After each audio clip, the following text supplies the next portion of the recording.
Hello tout le monde, aujourd'hui on se retrouve pour une nouvelle vidéo. Donc aujourd'hui on se retrouve pour parler des outils et des logiciels utiles pour le community manager. Comme vous le savez, le community manager doit vraiment très bien maîtriser les réseaux sociaux, mais il n'y a pas que ça. Comme vous le savez, la base du community manager c'est la création de contenu, et pour créer du contenu on a besoin d'outils et de logiciels pour faire de la création de textes, de photos, de vidéos, voilà. Donc pour travailler de manière efficace et professionnelle, on a besoin de certains outils que peut-être vous ne connaissez pas. Donc j'espère que cette vidéo va vous intéresser, et si c'est le cas, je vous laisse avec la suite. Alors le premier outil dont le community manager aura besoin, c'est les banques d'images libres de droit. On a souvent besoin d'illustrer des articles, par exemple si vous travaillez sur un blog ou un site et que vous ne faites pas vos photos vous-même, c'est toujours mieux de faire vos photos vous-même, ou que l'entreprise qui vous emploie ou la marque ait un photographe attitré. Mais parfois il n'y en a pas, donc vous devez illustrer par vous-même. Pour ça, je vous conseille d'utiliser des banques d'images libres de droit. Évidemment il y a Google Images, mais on n'est pas toujours sûr que les images soient vraiment libre de droit, et pour éviter de se prendre un procès aux fesses, il vaut mieux utiliser des banques d'images où vous êtes sûr que c'est libre de droit. Donc je vous mets quelques petits exemples de banques libres de droit ici. Je les ai pas testés personnellement, mais voilà, je vous donne des petits noms comme ça. Si vous voulez aller faire vos petites recherches, vous pouvez. Je vous mettrai aussi les sites, je vous mettrai tout dans la barre d'infos. Donc voilà, si vous avez un doute par rapport à Google Images, ou si vous savez pas où trouver des images pour illustrer vos articles, votre site, n'hésitez pas à aller voir ce genre de banque. Ce qui est pratique pour créer du contenu vidéo, c'est un logiciel de montage. Alors, moi, comme vous le savez, vu que je fais des vidéos sur YouTube, je suis obligée d'avoir un logiciel de montage et de le maîtriser. Et en parallèle, j'ai fait un BTS montage. Donc voilà, on va dire que le montage, c'est assez... je le maîtrise, on va dire. Mais c'est pas le cas de tout le monde, et vous n'avez pas besoin d'être un monteur exceptionnel pour être un bon CM. Il faut juste que vous connaissiez, on va dire, les bases des logiciels de montage. Ça vous aidera surtout pour créer du contenu vidéo, parce que le contenu vidéo, c'est un des contenus qui est le plus mis en avant sur les réseaux sociaux. Et c'est ce que les gens préfèrent. Moi également, j'aime beaucoup voir des IGTV, des vidéos YouTube, des stories, etc. Pour faire du bon contenu vidéo, il faut avoir un logiciel de montage. Alors, il y en a certains qui sont payants, d'autres qui sont gratuits, je vais vous les citer juste après. Et certains sont quand même assez accessibles aux débutants.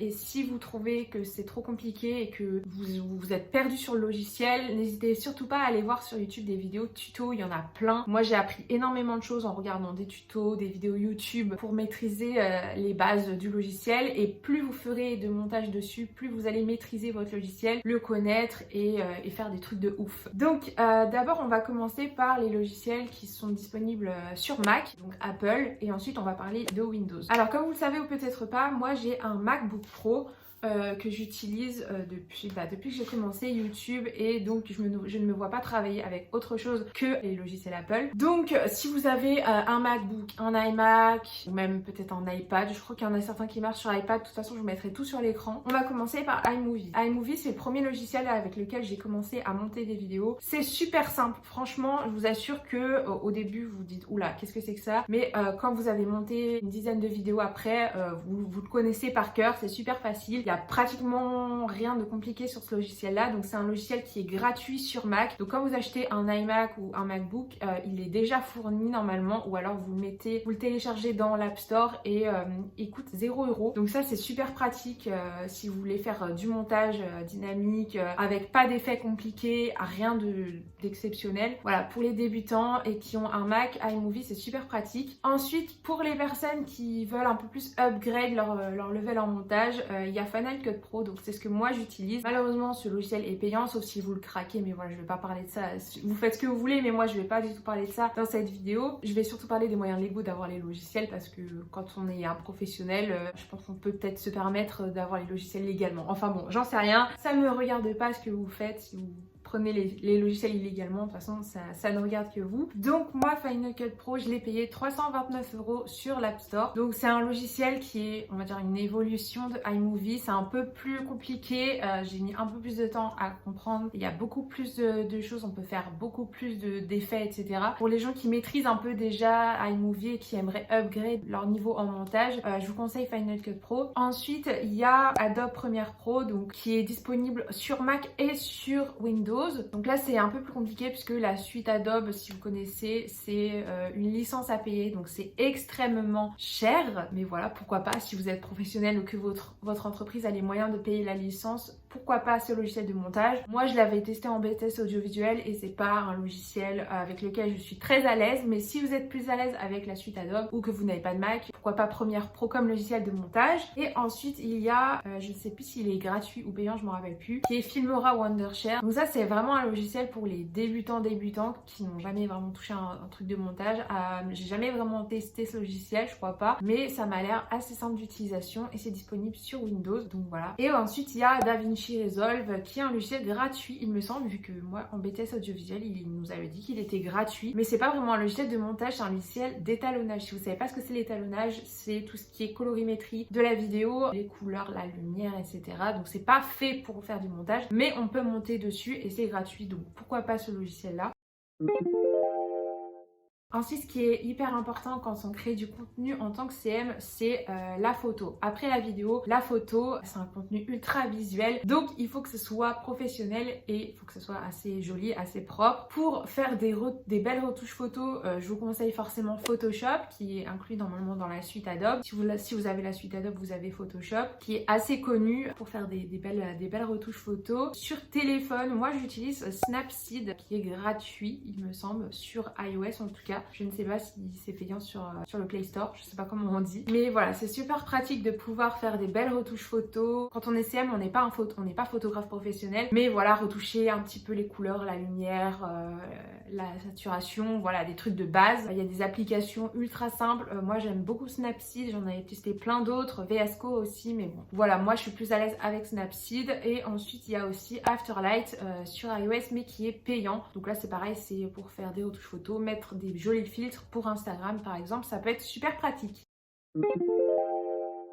Ensuite, en tant que CM, on vous demandera souvent de faire peut-être des infographies, des espèces de créations graphiques, des illustrations en mode dessin, etc. Donc c'est hyper important d'utiliser des logiciels de création graphique. Alors il y a encore Photoshop, dans le délire il y a aussi Illustrator, InDesign, donc tout ça c'est encore la suite Adobe. Si vous voulez faire des dessins, créer des trucs ultra graphiques, mais ça demande un petit peu de maîtrise. Donc ensuite il y a deux sites que j'utilise depuis assez longtemps maintenant pour faire des miniatures, mais on peut utiliser pour faire des créations graphiques, pour faire des infographies, des illustrations, voilà, des posts Insta, on peut tout faire dessus. C'est le site Canva que j'adore, qui est un site gratuit et payant. Donc en fait il y a certaines choses qui sont gratuites et d'autres qui sont payantes. Voilà, il y a toujours une version premium, c'est super bien comme site. Si vous connaissez pas, je vous mettrai de toute façon le lien en barre d'infos. Il y a aussi PicMonkey que j'utilise pour faire mes miniatures, qui est payant il me semble malheureusement. Si encore une fois votre entreprise a les moyens, PicMonkey c'est un truc que j'aime bien. C'est assez simple d'utilisation et moi ça fait super longtemps que je l'utilise, donc je le connais par cœur et voilà, j'aime pas trop changer le logiciel, donc voilà, PicMonkey pour la création graphique, je recommande. Ensuite, l'une des autres tâches du community manager, c'est de rédiger du contenu texte, que ce soit des légendes Insta, que ce soit des barres d'infos, des scripts de vidéos, j'en sais rien, ou alors des articles de blog, du contenu pour un site. C'est hyper important d'écrire correctement. Alors si vous êtes une bille en orthographe, je vous conseille le site Reverso Orthographe. Donc je pense que vous connaissez la version en Reverso qui est un espèce de sosie de Google Traduction, si vous voyez ce dont je parle. Et donc en fait ce site il est hyper utile pour copier-coller votre texte et vérifier si vous n'avez pas fait de fautes grammaticales ou des fautes d'orthographe. Si vous n'êtes pas très bon dans ce domaine, c'est hyper pratique. Après je crois qu'on peut pas copier-coller un texte qui est trop long, mais vous pouvez faire petit bout par petit bout si vous n'êtes pas sûr de vous. Comme ça, voilà, vous êtes sûr que vous n'allez pas faire de fautes d'orthographe, puisque si vous faites des fautes dans un texte pour une marque ou une entreprise, c'est pas très professionnel. Donc voilà, si vous n'êtes pas fort en orthographe, je vous conseille Reverso Orthographe. Ensuite, l'un des outils les plus utiles pour le CM, c'est des outils de programmation automatique de posts. Si vous savez que par exemple la marque ou l'entreprise pour laquelle vous travaillez, ou même vous-même, si vous travaillez pour vous-même ou en freelance, c'est si vous voulez publier par exemple tous les jours à 18h, à la fois sur Twitter, à la fois sur Insta, sur Pinterest. Voilà, si vous voulez publier plusieurs choses en même temps et que vous voulez programmer, les outils de programmation automatique, ça facilite énormément la vie. Moi, je suis pas forcément adepte de ce genre de choses parce que je suis suis pas encore assez débordée et j'ai pas assez de choses à faire dans une journée pour me dire qu'il faut que un logiciel automatique m'aide et fasse la programmation et la publication à ma place. Mais si vous avez énormément de contenu à poster sur différents réseaux sociaux, les outils de programmation automatique c'est super pratique. Donc il y a Hootsuite, Buffer pour ne citer que. Donc voilà, ce sont des outils qui postent en fait à votre place, vous programmez, vous écrivez votre contenu et le post va se publier tout seul.